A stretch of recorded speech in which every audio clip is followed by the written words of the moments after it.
안녕하세요. 7월 13일 화요일 새벽 예배를 하나님께 올려드립니다. 기도하십니다. 좋으신 하나님 감사합니다. 한없이 크신 주의 권능과 사랑으로 돌같은 우리의 마음을 녹이시며 주님을 나의 주 나의 하나님으로 고백할 수 있는 믿음 주셔서 감사합니다.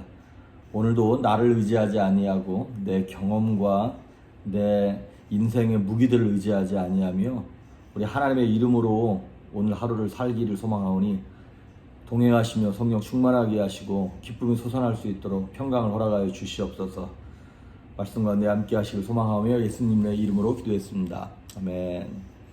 예찬송가 337장, 새찬송가 279장, 인내하신 구세주여 찬양하십니다. 인내하신 구세주여 내가 비오니 죄인오라 하실 때에 날 부르소서. 주여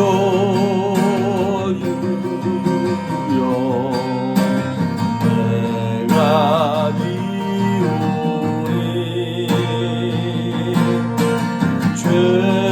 죄인오라 하실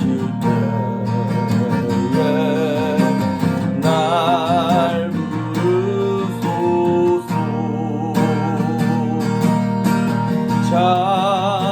자비하신 보좌 앞에 엎드려 자복하고 회개하니 믿음 주소서. 주여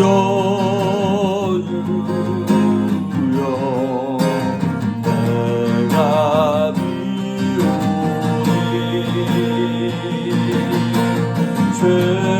죄인오라 하실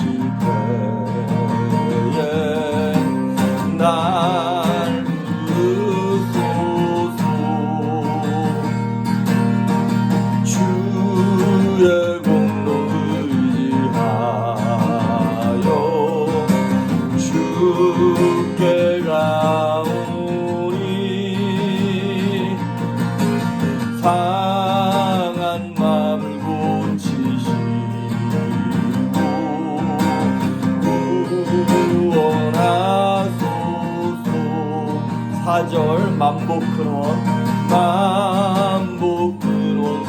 우리 주여 위로하소서.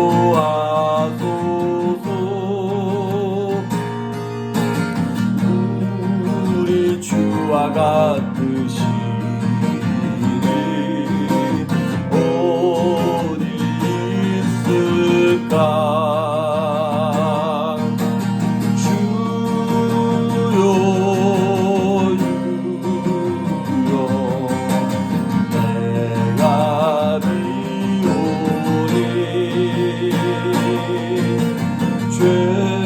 죄인오라 하실 때에 날 부르소서.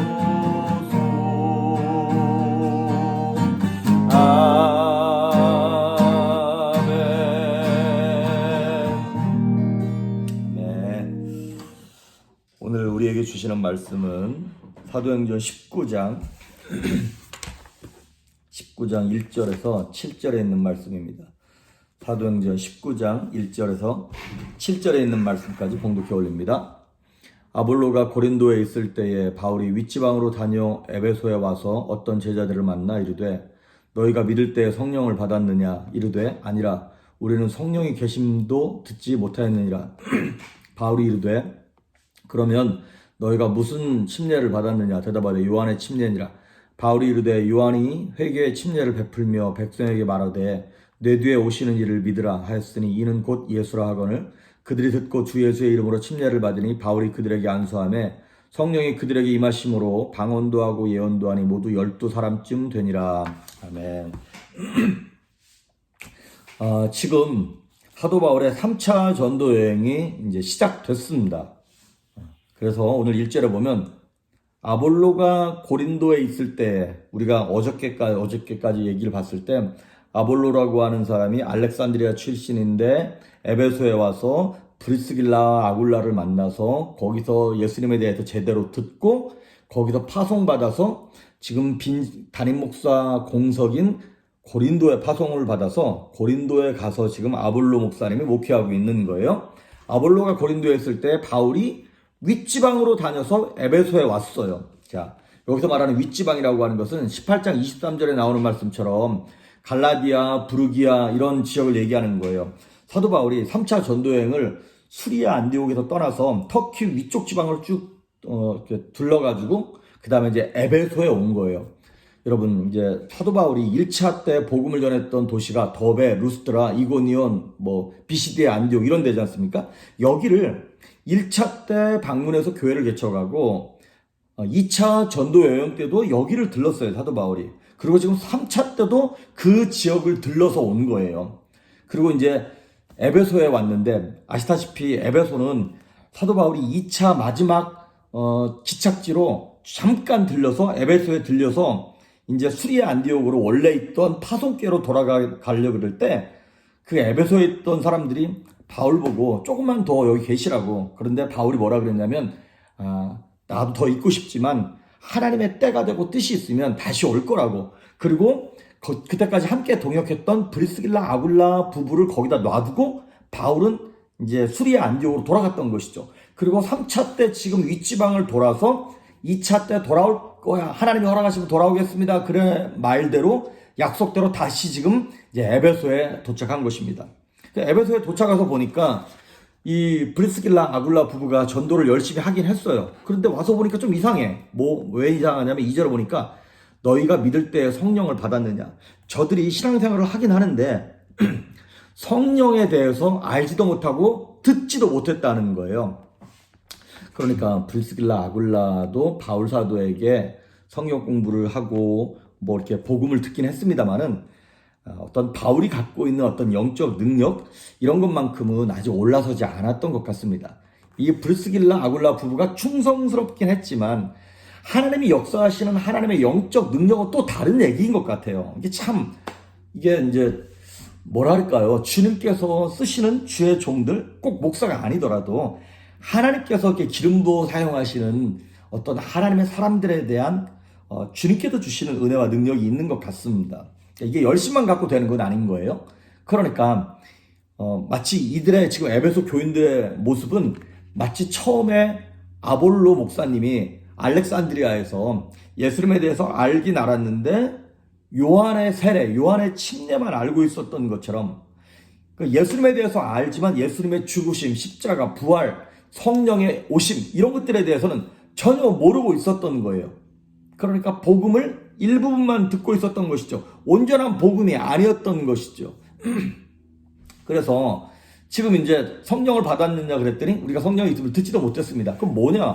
요한의 세례, 요한의 침례만 알고 있습니다. 이런 거죠. 그러니까 이 사람들도 역시 요한의 제자가 아니었나 이런 생각을 합니다. 자, 아볼로처럼 성령은 알지 못한 채 반쪽짜리 신앙생활하고 있는 그들에게 바울이 예수님의 십자가, 죽음, 부활, 그 다음에 이제 성령에 대해서 쭉 얘기를 온전하게 지금 알려주는 거예요. 그래서 4절에 보니까 바울이 이르되 요한이 회개의 침례를 베풀며 백성에게 말하되 내 뒤에 오시는 이를 믿으라 하였으니 이는 그 곧 예수라 하거늘 그들이 듣고 주 예수의 이름으로 침례를 받아. 자, 요한의 세례 침례를 받았던 이들이 바울의 얘기를 듣고 그 침례를 다시 받습니다. 그러니까 처음에 침례받은 거는 뭐가 뭔지도 모르고 받은 거고 이제 바울 사도를 통하여 침례에 대한 정확한 의미를 깨닫고 다시 침례를 받은 거예요. 그러고 난 다음에 6절에 보니까 그러니까 두 번째 다시 침례받았을 때는 마음이 변하고 심령이 변해서 제대로 고백한 거죠. 진심으로 믿고 나서 고백하고 난 다음에 6절에 바울이 그들에게 안수를 했어요. 성령이 그들에게 임하심으로 방언도 하고 예언도 했다 그랬어요. 자, 물세례도 제대로 다시 받고 성령 세례를 이제 같이 받은 것이죠. 그렇습니다. 우리가 여러분 안수할 때 성령이 임하고 은사가 나타났다는 걸 보면서 그러면 성령 받기 위해서는 반드시 안수 받아야 되냐? 성령을 받으면 반드시 방언을 하고 예언을 해야 되는 거냐? 거기에 대한 대답은 꼭 그런 것은 아니라는 것입니다. 우리가 안수할 때 성령이 임하기도 하지만 말씀을 전할 때 성령이 임하기도 하고요. 기도할 때 성령이 임하기도 합니다. 그러니까 안수라고 하는 것은 성령께서 역사하시는 여러 가지 통로 중에 하나가 되는 거예요. 그래서 꼭 안수 받아야지. 훌륭한 목사님한테 가서 진짜 막 안수 받아야 되지.